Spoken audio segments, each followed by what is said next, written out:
Dans le marché dehors, quand on va te voir avec les pintos là, on va tout de suite deviner que tu te décapes la peau. Comment une jeune fille comme toi, comme ça, peut se décaper la peau?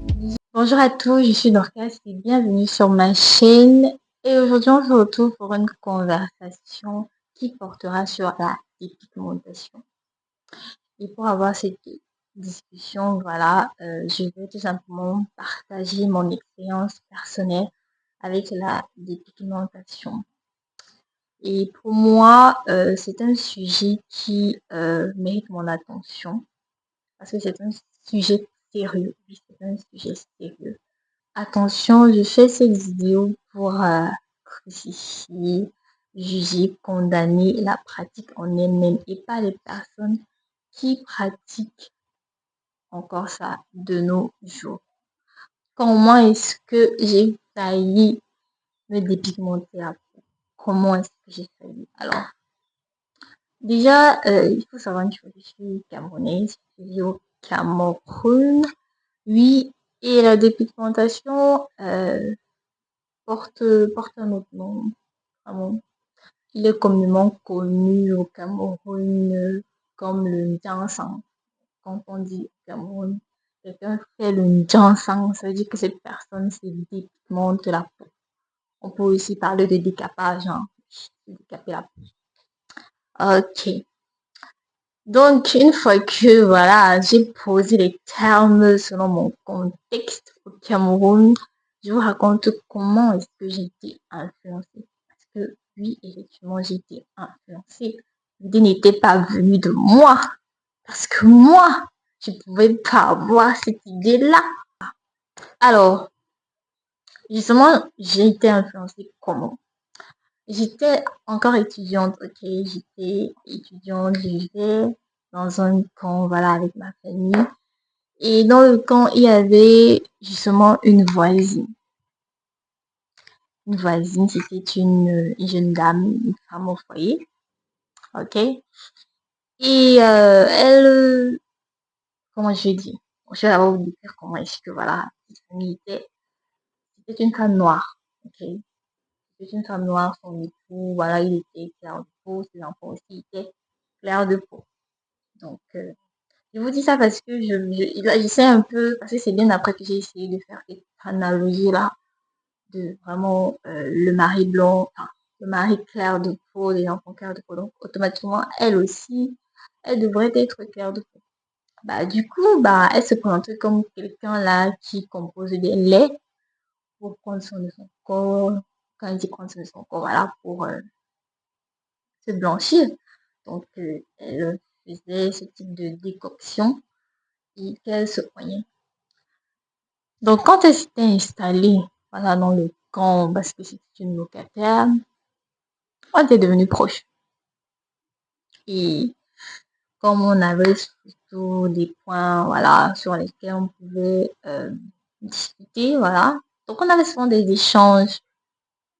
Et pendant les échanges aussi, je constatais que franchement, c'est une femme qui développait un fantasme pour la peau claire. Voilà. Elle aimait vraiment tout ce qui est teint clair, teint clair, teint clair. Du coup, elle me parlait de voilà, toutes les potions qu'elle mettait. Voilà. Elle me parlait de toutes les potions qu'elle utilisait pour voilà, prendre soin de son corps, éclaircir la peau. Des fois, il y avait des ingrédients naturels. Elle savait très bien que tel ingrédient de cuisine, si ça, si elle mélange avec son lait de toilette qu'elle va composer, voilà, ça va éclaircir sa peau. Et de base, elle va prendre une crème éclaircissante, pardon. Et donc, c'est comme ça. Elles m'ont parlé souvent. Et puis, c'est quelqu'un qui aimait vraiment prendre soin de son corps, faire des soins et tout. Et j'appréciais puisque moi aussi, j'aime bien, voilà, prendre soin de moi avec voilà, des moyens simples, de manière naturelle aussi. Et donc, du coup, elle m'abordait et puis, enfin, petit à petit, elle laissait en moi vraiment cette envie de vouloir franchir le pas vers voilà, la dépigmentation. Parce que voilà, elle disait que, ouais, parce qu'elle m'avait fait comprendre une chose aussi, c'était que si j'étais une fille de teint clair, si j'étais un peu plus claire de peau, voilà, j'attirerais encore plus d'hommes, enfin, j'aurais des hommes amitiés, comme quoi, teint clair, en tant que femme égale à, bah, plus de dragueurs, voilà. Donc, tout de suite dans mon univers d'étudiante, bah, je me suis dit, bah, ok, je vais peut-être investir dans une crème éclaircissante ou bien voilà, elle m'avait proposé, je me rappelle, de composer mon lait que j'allais tester et après, bah, elle allait, voilà, j'allais acheter souvent là-bas chez elle de temps en temps. Donc, jusqu'ici, on comprend que l'idée n'était pas venue de moi. Franchement, moi, je ne pourrais pas réfléchir comme ça, hein. C'est vraiment une influence externe. Alors, qu'est-ce que j'ai fait? Elle avait composé donc le lait. Elle m'a donné comme essai, comme test, voilà, histoire de voir comment ça allait prendre sur moi. Et je me rappelle, c'était pendant la période du Covid. Voilà, en 2020, là. J'étais à la maison, donc j'avais des cours en ligne. Donc, je faisais plus les cours en ligne, je faisais que vraiment. Tu pouvais traîner avec tout le monde. Tu pouvais traîner avec tout le monde. Alors que quand tu sors, tu vas à l'école, voilà, tu n'as vraiment pas le temps de discuter, voilà, avec ton voisinage et tout ça. Donc, j'étais en contact, donc c'était très facile qu'on m'initie, voilà. Et donc, elle fait le pot, c'était pas un pot, enfin, une lotion, voilà. Elle m'avait donné donc une petite bouteille, voilà, une petite bouteille de la crème pour que je teste. Ok, j'avais pris, elle m'a donné des recommandations d'utilisation. Elle m'avait dit comme quoi je devais conserver le truc dans le frigo et que je devais m'en servir seulement après mon bain du soir. Ok, donc en journée, elle me recommandait d'utiliser un lait neutre, que ce soit une vaseline, une huile comme ça. Rien que j'applique juste la crème avant de dormir, quoi. Et figurez-vous comment est-ce qu'on regardait à la maison. Parce que bien sûr, chaque soir, je devais sortir la lotion du frigo. Il est allé sur mon corps, mais on se moquait de moi dans la maison. On se moquait de moi. Parce que enfin, ça n'a pas de logique aussi. Où est-ce qu'on va conserver une crème qu'on applique sur son corps dans le frigo? Bien sûr, elle m'avait fait comprendre que voilà, elle avait acheté des trucs dans la crème de base. Donc, c'est ce qui faisait qu'il fallait que je conserve le truc dans le frigo. Et vraiment, moi, dans mon univers, dans ma façon de réfléchir à cette époque-là, c'était que bah, je suis en train de prendre soin de mon corps. Pour moi, j'étais en train de prendre soin de mon corps, en fait. Mais attention, ça n'a pas duré, hein. Ça n'a pas duré parce que j'ai l'impression que moi, je ne dis pas dans le mauvais rêve. Franchement, je ne dis pas dans le mauvais rêve. J'avais senti le danger et j'ai retiré mon pied. Et voilà, pour continuer dans la bêtise, en fait, je crois que j'avais ajouté une autre crème éclaircissante là, qui n'était pas très chère.